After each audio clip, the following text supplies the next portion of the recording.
Muy bien, muy buenos días, Dios los bendiga. Hoy vamos a iniciar un tema referente a la oración. Y como dice en Santiago 5, que la oración eficaz del justo puede mucho. Bueno, hay algunas cosas que hacen que nuestras oraciones sean eficaces y que tengan respuesta con gran poder. Bueno, vamos a usar el pasaje de Primera de Reyes, capítulo 8, donde el rey Salomón dedica el templo y hace una oración por él y por su pueblo. Y hay cosas que debemos identificar en este pasaje que tienen que ver con esa oración eficaz.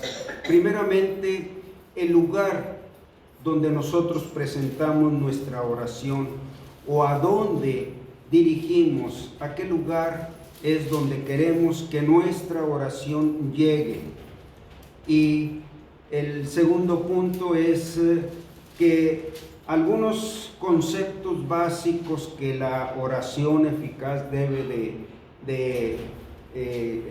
integrar o debe de contemplar. Bueno, vamos a ver un pasaje primeramente en Hebreos capítulo 10 para definir cuál es el lugar para nosotros los cristianos donde debemos dirigir y depositar nuestras oraciones. Esto es en el lugar santísimo. Para nosotros el lugar santísimo está a la diestra de Dios y debemos, recuerden que estoy hablando de las cosas que contienen una oración eficaz. Bueno, debemos ser conscientes hacia dónde estamos dirigiendo nuestra oración, dónde la estamos entregando, a quién se la estamos depositando. Y dice en Hebreos 10:19, así que hermanos, teniendo libertad para entrar en el lugar santísimo, por la sangre de Jesucristo, por el camino nuevo y vivo que Él nos abrió a través del velo, esto es, de su propia carne, y teniendo un gran sacerdote sobre la casa de Dios, acerquémonos con corazón sincero, en plena certidumbre de fe. Bueno, este es el lugar santísimo. Dice en la Biblia que Esteban elevó sus ojos al cielo y vio al Hijo de Dios sentado a la diestra del Padre.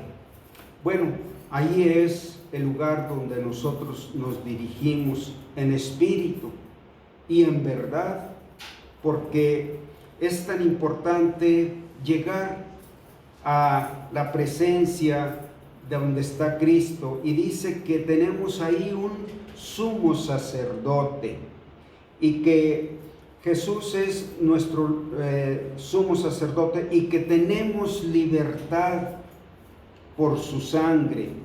Por su sangre habla que nosotros tenemos la aceptación, tenemos la libertad de entrar hasta ese lugar por la fe en su sangre. Y dice, así que hermanos, teniendo libertad para entrar en el lugar santísimo por la sangre de Jesucristo, acerquémonos con corazón sincero, en plena certidumbre de fe. Bueno, y en Hebreos capítulo 3, en el 14, dice, perdón, es el 4. ¿10, 4? Hebreos 4, 14.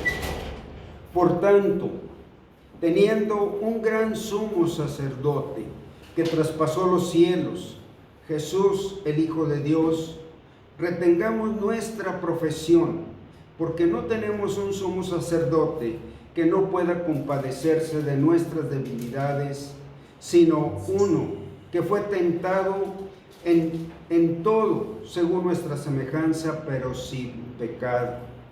Acerquémonos pues confiadamente al trono de la gracia para alcanzar misericordia y hallar gracia para el oportuno socorro. Y da la casualidad de que el tiempo de nuestro oportuno socorro es cada instante de nuestra vida. Cada instante necesitamos ser socorridos oportunamente. Y dice que aquí tenemos un gran sumo sacerdote, que Él puede compadecerse y nos entiende y nos comprende. Bueno, estamos definiendo el lugar y la persona ante quien debemos depositar. El que tiene los méritos y el que tiene el poder para dar respuesta a nuestras oraciones. El trono de la gracia quiere decir que aunque nosotros no lo merezcamos, por la gracia Él no lo da. Y aunque nosotros no tuviésemos acceso a la presencia de Dios, por la sangre de Jesucristo tenemos entrada hasta el lugar santísimo. Bueno, es muy importante tener claro eso. Ese es el lugar para nosotros. Pero vamos a usar el pasaje en el Antiguo Testamento donde se representaba todo esto en figuras materiales. Vamos a hablar que el lugar santísimo estaba en el templo, un templo de un edificio de material en un lugar específico, y Dios había dicho que ahí era donde oiría sus oraciones y ahí hablaría con su pueblo. Entonces, al ver las figuras, nos va a dar una idea más clara de lo que no vemos, ¿verdad? Las cosas invisibles de Él. Y bueno, vamos a empezar leyendo los versículos es Primera de Reyes, capítulo 8, versículos de el 1 hasta el 11. Y voy a pedir a Américo si nos quiere leer, por favor.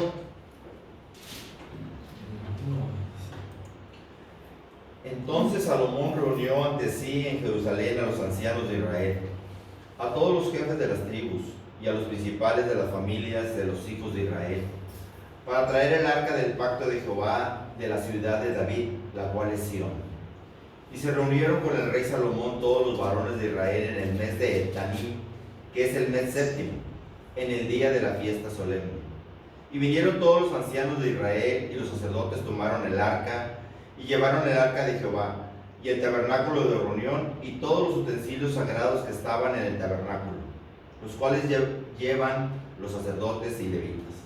Y el rey Salomón y toda la congregación de Israel se había reunido con él. Estaban con él delante del arca, sacrificando ovejas y bueyes, que por la multitud no se podrían contar ni numerar. Y los sacerdotes metieron el arca del pacto de Jehová en su lugar, en el santuario de la casa, en el lugar santísimo, debajo de las alas de los querubines, porque los querubines tenían extendidas las alas sobre el lugar del arca, y así cubrían los querubines el arca y sus varas por encima. Y sacaron las varas de manera que sus extremos se dejaban ver desde el lugar santo, que está delante del lugar santísimo, pero no se dejaban ver desde más afuera, y así quedaron hasta hoy. En el arca ninguna cosa había sino las 2 tablas de piedra que allí había puesto Moisés en Horeb, donde Jehová hizo pacto con los hijos de Israel cuando salieron de la tierra de Egipto. Y cuando los sacerdotes salieron del santuario, la nube llenó la casa de Jehová. Y los sacerdotes no pudieron permanecer para ministrar por causa de la nube, porque la gloria de Jehová había llenado la casa de Jehová. Muy bien. Bueno, les pido que tratemos de ubicarnos en este pasaje, pero sin perder de vista lo que queremos aprender. Que ese lugar era el lugar de reunión, el lugar donde ellos serían depositadas sus ofrendas, serían depositadas sus oraciones, y a través de esto pues vamos a aprender de ese lugar santísimo. Aquí en este pasaje está representado en forma material, pero con un significado espiritual o con un contenido espiritual. Bueno, en estos versículos dice que Salomón reunió al pueblo no solo para dedicar el templo, sino para que ellos confirmaran su fidelidad a Dios. Era algo que sería propiamente un encuentro, una reunión entre Dios y su pueblo. En realidad así era por el contenido espiritual que tenía aquel evento. Bien podría Salomón dirigir estas palabras a nosotros también hoy en día. En el versículo 61 de este capítulo dice, dirigiéndose al pueblo, y que también sería algo para nosotros: sea pues perfecto vuestro corazón para que con Jehová nuestro Dios, andando en sus estatutos y guardando sus mandamientos, como en el día de hoy. Es decir, en ese momento el pueblo se estaba consagrando, ¿verdad?, a Dios, que le estaba permitiendo a Dios ser un pueblo sagrado, y estaban aceptando aquel lugar como algo sagrado. Era una reunión de consagración, un lugar y un pueblo, y Dios estaba manifestando por medio de un testimonio que leímos ahí en los versículos 10 y 11, por medio de aquella nube que llenó aquel recinto con la presencia de Dios. Dios estaba dando por hecho, visiblemente, ellos palparon que Dios estaba ahí. Bueno, eso es importante tener conciencia, que si Dios está ahí donde yo estoy entregando mi oración, y que si Dios está aceptándome como un creyente o como una iglesia consagrada para Él. ¿Cuál era la diferencia? Vamos a ver un poquito aquí, porque hasta antes de ese momento se había usado el tabernáculo, una tienda montable y desmontable, una tienda movible donde iban avanzando durante aquellos 40 años en el desierto. Y dice, ¿cuál era la diferencia entre el templo y el tabernáculo? De hecho, tenían el mismo valor el tabernáculo y el templo en cuanto a santidad, porque en aquel tabernáculo también había un lugar santísimo donde estaba la presencia del arca del pacto o el arca del testimonio, y Dios manifestaba que Él estaba presente ahí por medio de sus señales visibles. Aunque el tabernáculo era una tienda tan débil, tan pasajera, que se montaba y se desmontaba, tenía el mismo valor. Ahora, pero un significado diferente. Dice, el tabernáculo era un lugar móvil de adoración, diseñado para el pueblo cuando viajaba hacia la tierra prometida.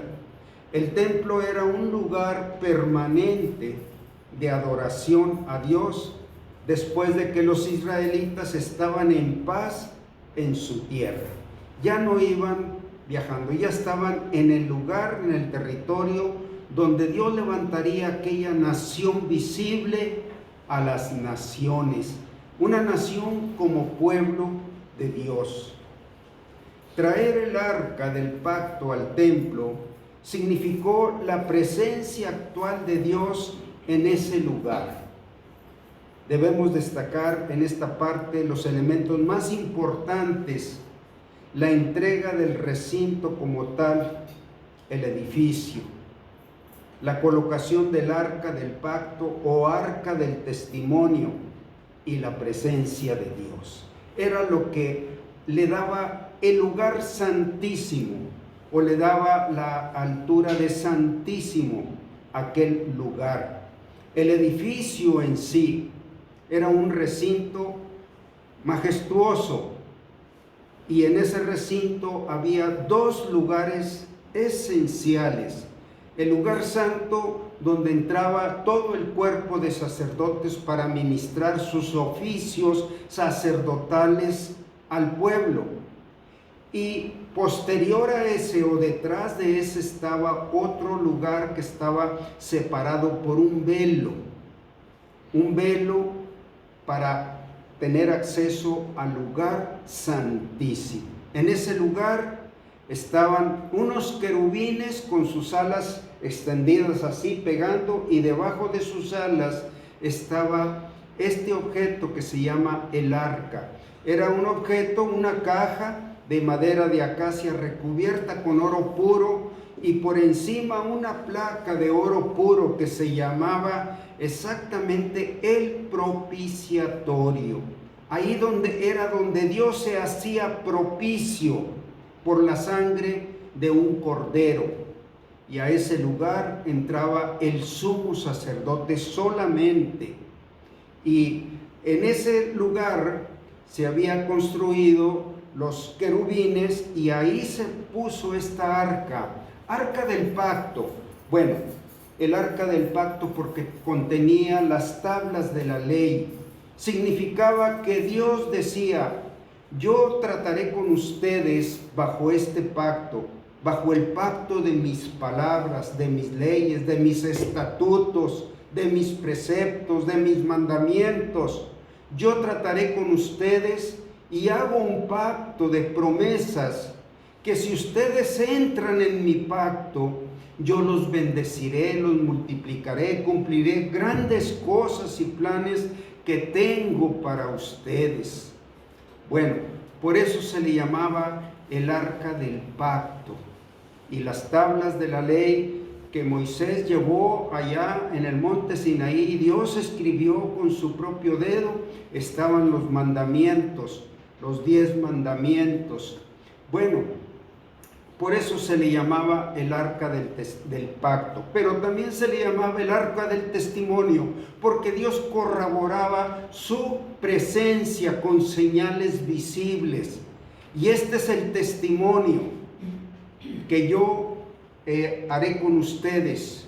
Mi presencia estará con ustedes, entre ustedes como mi pueblo.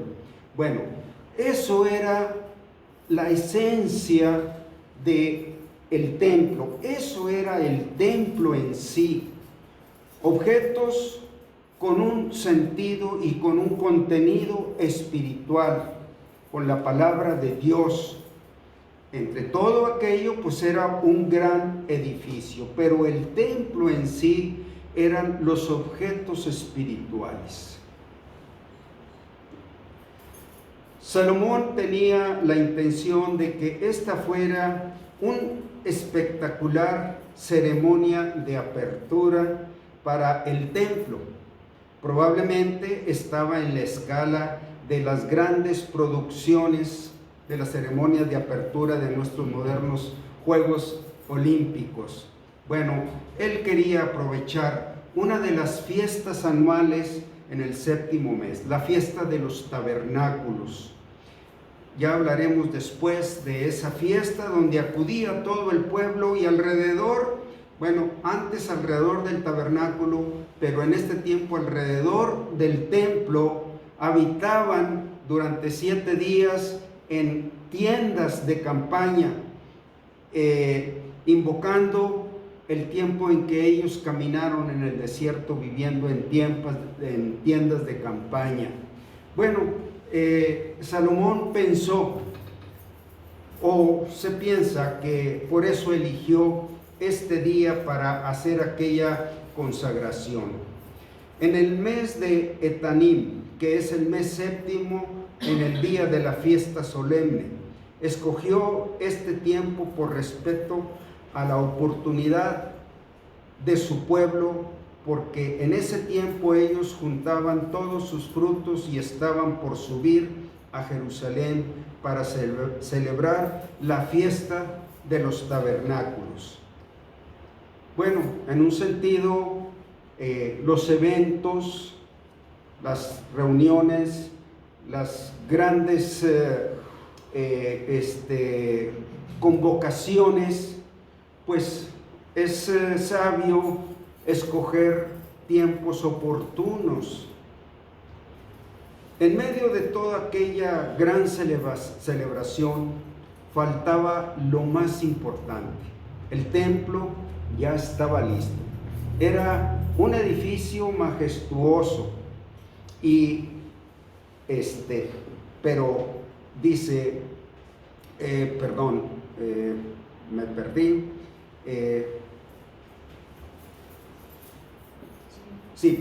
La presencia de la gloria de Dios. Y dice en Primera de Reyes 8:6, y los sacerdotes metieron el arca del pacto de Jehová en su lugar en el santuario de la casa, en el lugar santísimo, debajo de las alas de los querubines. Entre todo el templo y el arca, esto era lo más importante. Era el arca del pacto, el arca del testimonio. Es como si la patente presencia de Dios en el arca asegurara la presencia fiel de Dios con su pueblo. Y dice el versículo 9, en el arca ninguna cosa había, sino las 2 tablas de piedra que ahí había puesto Moisés en Horeb, donde Jehová hizo pacto con los hijos de Israel cuando salieron de la tierra de Egipto. Recién habían cruzado el Mar Rojo y es cuando Dios les entregó la ley. Y esa ley era un pacto que de parte de Dios revelaba toda la voluntad de Dios para su pueblo, pero en reciprocidad Dios esperaba que ellos quisieran vivir en esas leyes. Por eso se le llamaba el pacto.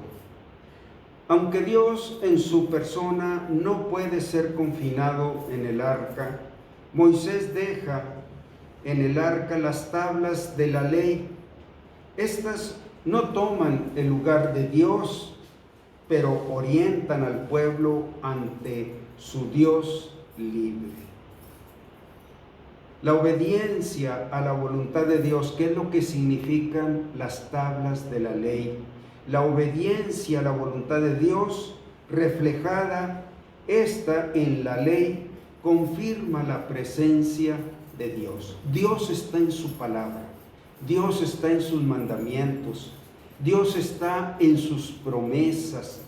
Por eso para nosotros las Escrituras, la Biblia es esencial, porque es la manera como Dios quiere y puede tratar con nosotros, y nosotros en reciprocidad aceptarlo como un pacto.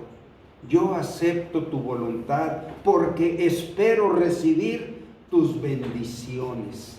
Ese es el pacto en el cual Dios nos llama. Habiendo dicho todo esto, veamos a continuación cómo se desarrolla este gran evento solemne. Y cuando dice el versículo 10, y cuando los sacerdotes salieron del santuario, la nube llenó la casa de Jehová como en los días del Éxodo. Y vamos a leer este pasaje en Éxodo 33, 9 al 11. ¿Hay alguien que lo tenga? ¿Vicky, lo tienes? No, bueno, ¿quién lo tiene? Sí, Diana, por favor, en voz alta. Éxodo 33, 9 al 11. Bueno, vemos aquí que antes de que era cuando el pueblo estaba todavía en el desierto.